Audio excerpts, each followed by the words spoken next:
Alrighty, welcome back to another edition of Lesson Notes, and today we are doing a driver lesson, and I had the pleasure recently of working with a 2025 graduate from Houston who is committed to Oklahoma State, which if you're not familiar with college golf, Oklahoma State is a powerhouse in both the men's and women's programs.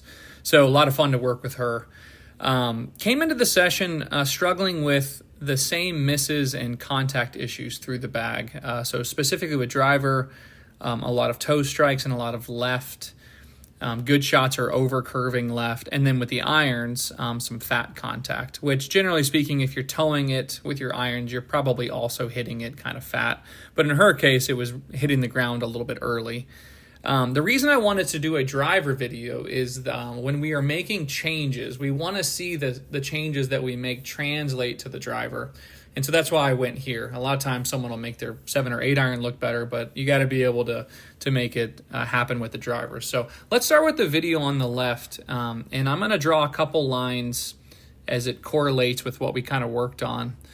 And the first is going to be the shaft plane. And I don't really care that much about the shaft plane usually, but in this case I do, because what we noticed was early in her backswing, she kind of has this move where the hands move out and up, which gets the club head a little bit more in, and that ultimately leads to the shaft position at lead arm parallel getting flat.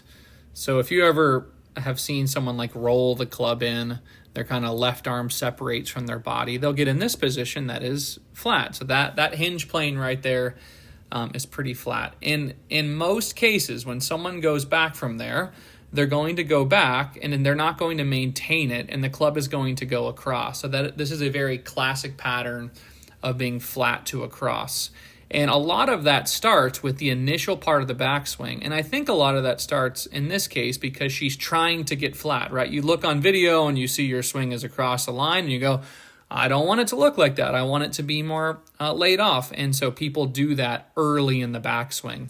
You can already see right there. So let's go to this video on the right and draw those same lines. And I can kind of fill you in on what we talked about to solve this problem. And it really starts in the beginning of the backswing. So let's play this out. And the thing I told her was I basically wanted her to picture that there was like barbed wire right on top of her hands, and she needed to stay underneath that, which is also going to be her kind of having her hands move towards her thigh there. So as we play this back, what you're going to see is the hands are on that yellow line a lot longer, and the club head is outside. I'm sure you've heard that before, like handle in, club head out. Well, what that does is it gets the hand path a little bit lower on the backswing and the club head out to when you get to that lead arm parallel position, which is there, what we're going to notice is the shaft is much, much steeper. You can see that's almost pointing at the ball, which would be a steeper position than you can see this flat one here.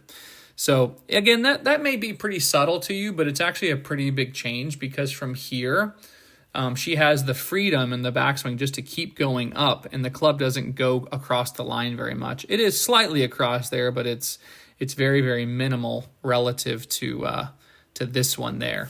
I also think it's important to note that there's no suggestion to swing slower or to swing shorter or to be laid off. Again, these positions at the top are a product of how the beginning of the backswing goes in most cases. Once there is an off-plane movement, the swing is playing catch-up the entire time. That doesn't mean that you have to be on plane. It just correlates with what I was working on with her, with getting in this position on what happens on the downswing. And again, this picture on the right is not like a blueprint for everybody, but for her, who's trying to hit a draw, a nice flat draw, it's a really, really good position. So let's clean this up and kind of look at what the downswing looks like. And I'm going to go to lead arm parallel on both of these swings. Okay, so that is lead arm parallel. Let me draw a line. And what we see is that this is very, very steep. And we know that's steep because it's inside the ball, okay? And that shaft can't stay like that because she has to hit the ball. Okay, let me do lead arm parallel on this video. That is right there.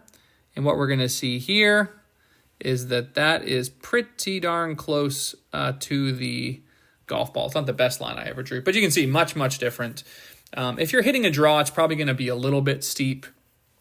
But let's take a look at how these two swings play out on the downswing as they get to impact. And what we're going to see initially on this one is there's going to be that drop. The club head has to go there, and the handle has to go like this, which is two things. That is the path going more right and the shaft steepening, which is going to lead to the toe strikes, and the path being right, the attack angle being really up, and that's really where her lefts come from.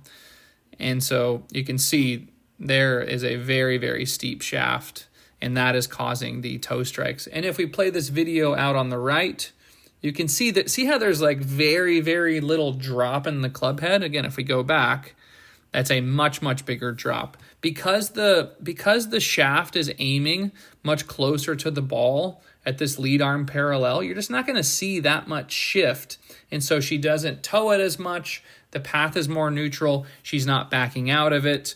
And so the attack angle is less, and that's going to create a flatter ball flight and potentially less left. Because as the attack angle is more up, that gives the face more time to close, and you're generally just going to hit it more left. And so when I'm looking at a swing, I'm really starting from here and thinking, okay, what is the downswing doing? And I just really, in general, like to see that there's not a lot of shift, especially at her speed. She's swinging her driver over 100 miles an hour. If you have a lot of this erratic shift of the club head mass, it's just going to be really, really hard to control the face contact and to control the club path. So hopefully you found this video helpful. I think there's a lot of context clues here for making swing changes. And if you are in this pattern that she was in of this flat to steep, you definitely need to clean that up, and it should produce more control.